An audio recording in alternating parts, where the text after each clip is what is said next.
अभी सीन था कि हम लोग अपना पुरानी बहुत सालों बाद 25 साल बाद डीपी जो है वो मान के कमरे में आते हैं।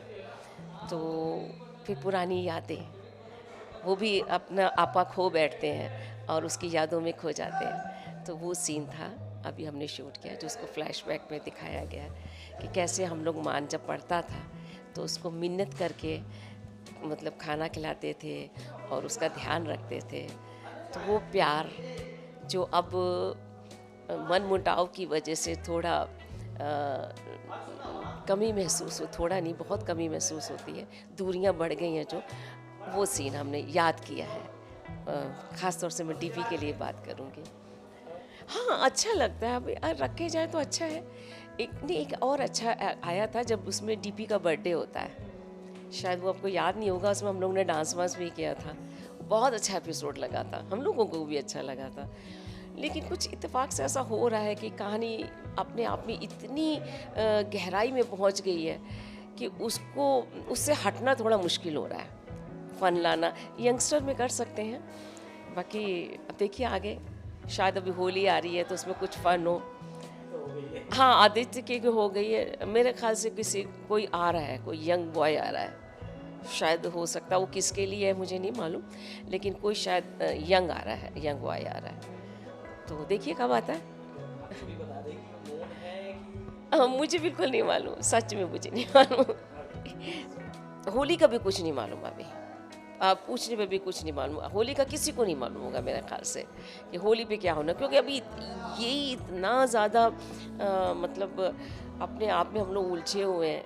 तो यही थोड़ा सा कंप्लीट हो जाए, अभी मान और संजोत का और डीपी का जो चल रहा है, तो ये थोड़ा सा आप लोगों को क्लियर हो जाए क्या होने वाला है, मिलना होता है या नहीं होता। उसके बाद फिर होली का होगा, अगर मिल गए तो धूमधाम से होली। होली होली है। ये आप मुझसे मत पूछिए, ये मेरा दर्द है, क्योंकि मैं बहुत बड़ी एनिमल्स लवर हूँ। मेरे पापा भी थे, हम मतलब वो किसान, मेरे दादाजी किसान थे, तो मेरे पिताजी में भी वही बातें आई। और मुझे जब तक ज़्यादा नहीं पता था तब तक तो नहीं, लेकिन अब जब मुझे पता चल गया है पतंग उड़ाने से, क्योंकि मैं जुहू में रहती हूँ, चौपाटी के जुहू बीच में, JW मैरियट होटल के पास, तो मेरा चौपाटी पास में है। तो वहाँ पर डोरी से जो गुब्बारे बलून्स उड़ाए जाते हैं, या जो छोटे छोटे चीज़ होते हैं थोड़ी सी उड़ने वाली, वो धागे जब छोड़ के चले जाते हैं, और सुबह जब मैं वॉक पे जाती हूँ तो कोई कबूतर मुझे उससे अड़ा हुआ मिलता है, बहुत तकलीफ़ होती है, किसी की गर्दन आदि कटी होती है। थैंक गॉड एक हमारे मेरे सामने वाली बिल्डिंग में एक लेडी रहती है जो ऐसे जितनी भी बर्ड्स वगैरह होती हैं, तो उनको वो मैं वहाँ उनको दे आती हूँ, तो वो किसी संस्था वालों को बुलाती हैं, उसका इलाज करती है, फिर उसके बाद छोड़ दिया जाता था, ये मुझे नहीं पता। लेकिन मैंने वो चीज़ें जब देखी तो मुझे बहुत तकलीफ़ होती है। दूसरा, जब हम लोग पटाखे जलाते हैं तो कितनी बर्ड्स ऐसे होते हैं जो अपने घोंसले में ही उनको हार्ट अटैक हो जाता है, वो धप से नीचे गिरे मैंने देखे हैं। तो वो मुझे जब से ये हुआ है, डॉग्स को मैंने देखा कांपते, मेरे डॉग्स में, मेरे पास स्ट्रे डॉग्स भी हैं, पेट डॉग्स भी हैं, तो उनको मैंने कांपते हुए देखा, मैं उसको छाती से लगा लेती हूँ, वो कांपना उसका बंद नहीं होता। और मैंने बाकी एनिमल्स में जो बाहर होते हैं अपनी जगह भूल जाते हैं, वो जो एक एरिया से दूसरे या तीसरे एरिया में पहुंच जाते हैं, फिर जब पटाखे नहीं बजते वापस आना चाहते हैं तो वो आ नहीं पाते, क्योंकि वो जो बीच का एरिया का जो डॉग्स होंगे वो उसको आने नहीं देंगे, जो भटकते हैं उन दिनों बहुत तकलीफ़ होती है। मैं नहीं चलाती, मैंने तब से, मुझे शादियों में वो बजता मुझे तब भी गुस्सा आता है, इवन जब हमारी पूजा वगैरह में भी जो ढोल बजते हैं मुझे उसमें भी तकलीफ़ होने लगी है, उससे भी मुझे लगता है कि ये नहीं होना चाहिए। वहाँ तक ठीक है आपने ढोल बजाए, लेकिन जो फुलझड़ियाँ जलाते हैं, पटाखे जलाते जाते हैं, तो पूजा में भी मुझे अच्छा नहीं लगता, क्योंकि ये सब चीज़ें नहीं थी हम लोगों के। दिवाली में ऐसा तो नहीं था, हम लोग दिए जलाते थे खुशी खुशी, पटाखे तो बाद में आए हैं। और पहले हम लोग था होली ऐसे खेलते थे कि सब एक साथ इकट्ठा होते थे, अभी तो उससे ही मिलना है जो आपकी पहचान का है, उसी के घर जाना है जो आपकी पहचान का है, आसपास तो किसी से हम लोग होली खेलते ही नहीं है। और जबकि मुझे मालूम है, मेरा बचपन ऐसा था, हमारे घर के सामने से कोई निकल नहीं सकता था बिना रंग लगवाए हुए, हम उसको दूर दूर तक दौड़ते जाते थे, उसको पीछे पीछे रंग छोड़ते हुए जाते थे।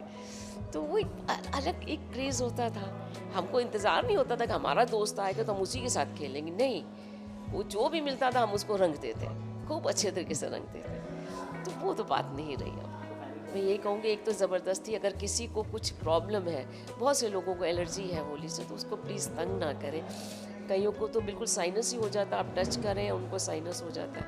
तो कोई भी हो, मैं होली की बात नहीं करूँगी, कोई भी त्योहार हो, आप त्योहार को अपनी खुशी के लिए मनाएं, लेकिन अपनी खुशी के अलावा किसी को तकलीफ़ ना हो, इस चीज़ का ज़रूर ध्यान रखें कि आपके आसपास किसी को कोई प्रॉब्लम तो नहीं है, फिर उस खुशी का कोई मायने नहीं रह जाता।